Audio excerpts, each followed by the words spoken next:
What's up, YouTube? Cyber Dragon Savior. The last thing Cyber Dragons need help with is OTKing. The real thing that they need is help with maintaining card advantage. Every action that you take pretty much is neg. The problem is living through hand traps a lot of the time.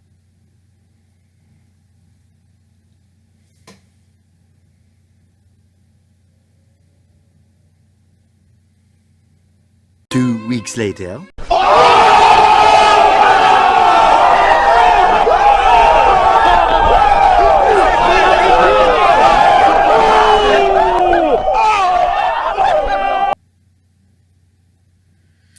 Okay, let's get into this.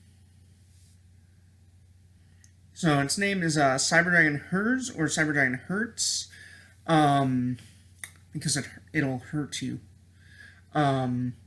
For the sake of this discussion, we will be calling it the Lord and Savior.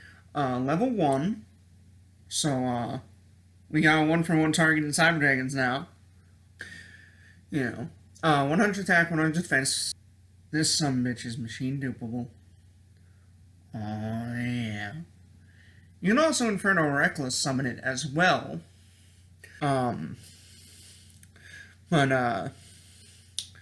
So this card's name is treated as Cyber Dragon while it is on the field or in the graveyard.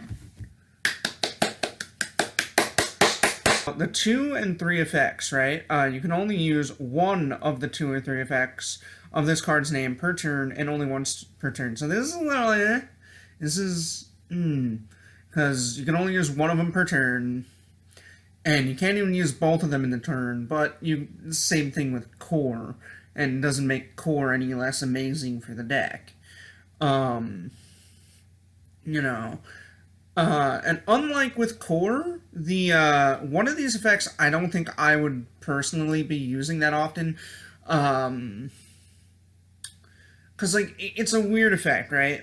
If this card is special summon, you can activate this effect. This card's level becomes 5 until the end of this turn. Also, you cannot special summon monsters for the rest of the turn except machine monsters.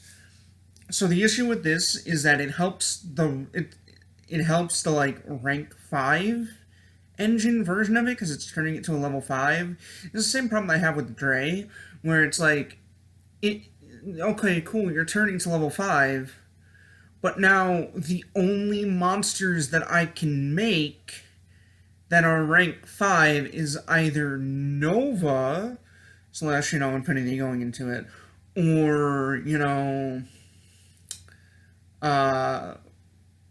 what is it called, Zenmayo? At least it's better than Dre's effect, because it's not for the entire turn. This time it's just for the rest of the turn, which is much better. The issue is that it's a lot harder to make Pleiades or Durandal before you make Nova.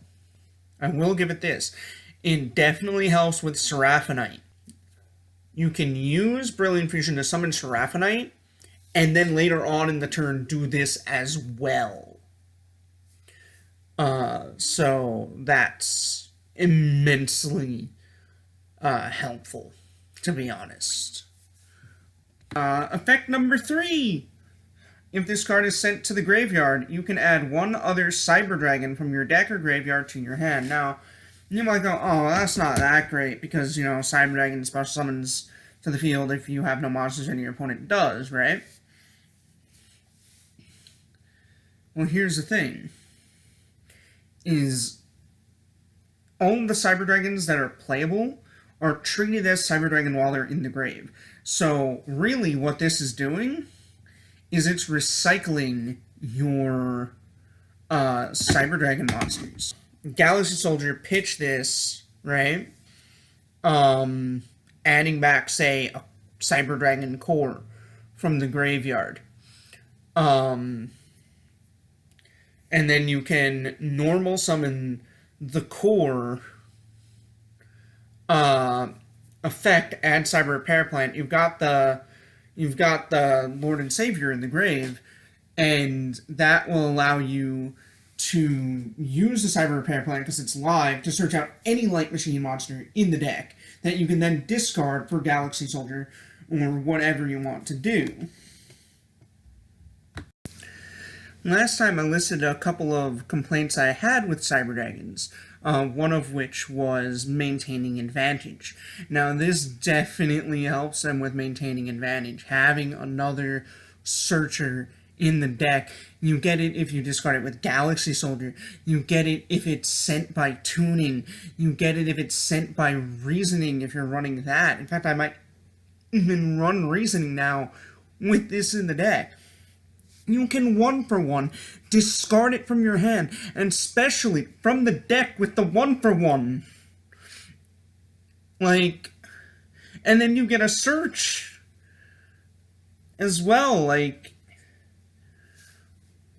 you know, I really like this, you know.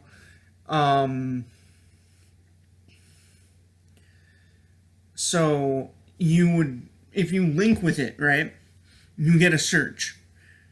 So then you also have the Cleaver Genius, right? Because that's what you most likely made with it. Machine Dupe or like Infernal Reckless Summon or whatever, special summon to the zones, right? And get a search off the Cleaver Genius. And then you also still have Cyber Repair Plant to search off as well. This is the Nova's effect, and you detach this to the grave to special it back, and since it left the grave, it hit the grave, you get, would you get the effect, right? It says if, right? This motherfucker don't miss timing, does he? No, he doesn't, of course. This is 2018, missing timing. This is Cyber Dragons, not Yang Zings. The Lord and Savior can't miss timing. It doesn't matter if 3 days pass, he'll still not miss timing. Like, don't matter. He will rise again. Also, it really helps with living through hand traps, more so than Core does.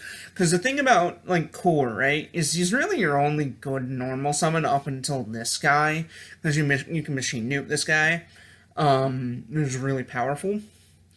But, this dude here, right, he...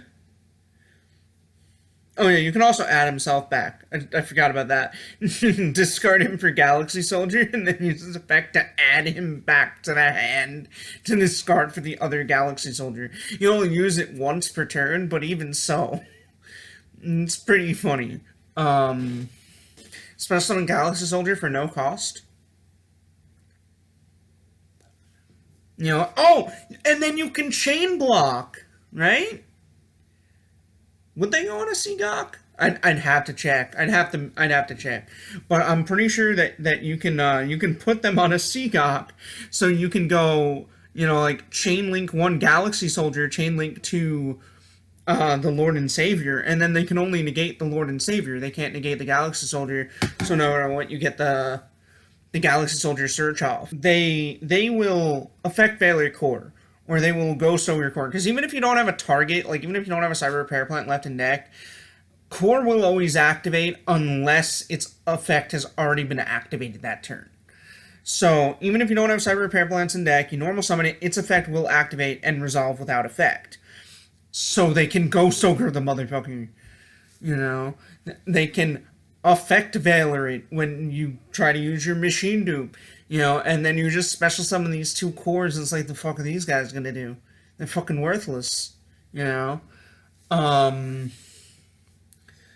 You know, like, you've now got 3 cores. Like, what are you gonna do with this? You used up your normal summon already to normal summon the core, and now you've just got 3 cores, and all you could do is make Cleaver Genius. You know? I guess you still have like 3 to 4 cards in hand, depending, you know, so you can probably do something with it, but even so, that's, it really hurts. And as does the Ghost Ogre on the normal summon, because Now you no longer can machine dupe the core. You can't use it, for anything. And you need that core. Like, you want that core there to make the Cleveland Genius. So, yeah. When they affect value, right, this card, it doesn't matter because you special summon the other two off of the machine dupe, right? And then you can still use one of their effects to make it level 5 if you want. I wouldn't, though. What I'd do is I'd use two of them, go into the Cleveland Genius, use the one that's already been negated, special summon the Cleveland Genius, you get the effect of one of them off in the grave to search out. And they can't ghost ogre it on the normal summon. I know I keep calling it the Lord and Savior, right? It's not going to make them tier 1. It's not. Even if I can now summon this motherfucker and then go, and then get a search off of it, while outing your board.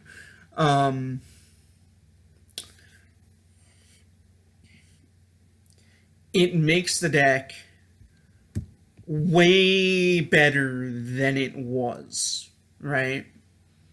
Like, it just went from, like, the bottom of tier 2 to, like, the top of tier 2.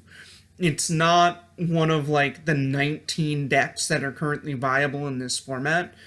But if this deck gets 1 or 2 machine type level rank 5 XYZ monsters, they will be fucking terrifying. Absolutely horrifying.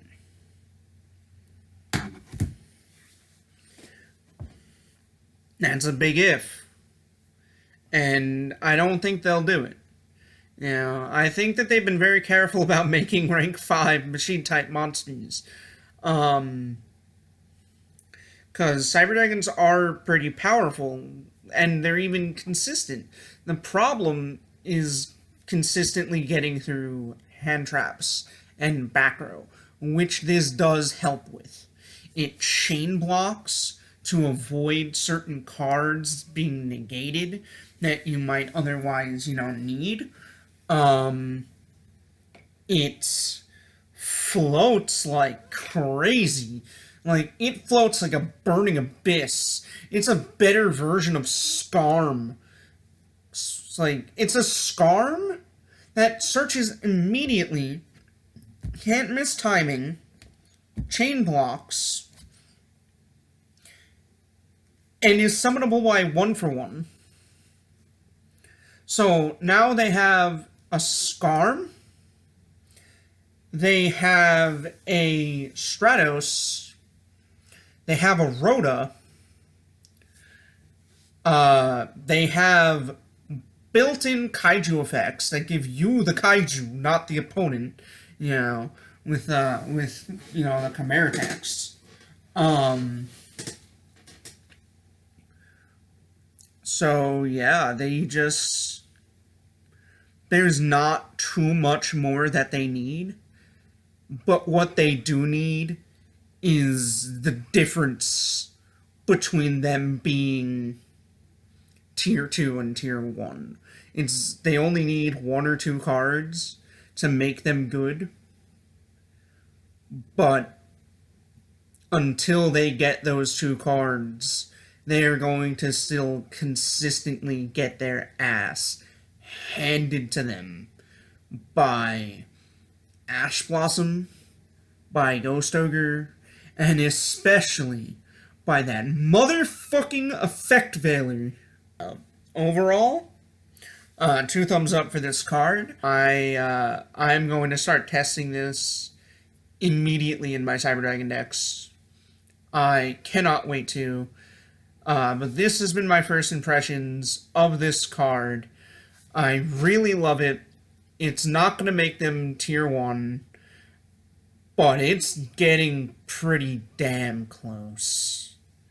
It is on the cusp. Expect some tops coming from this in the future.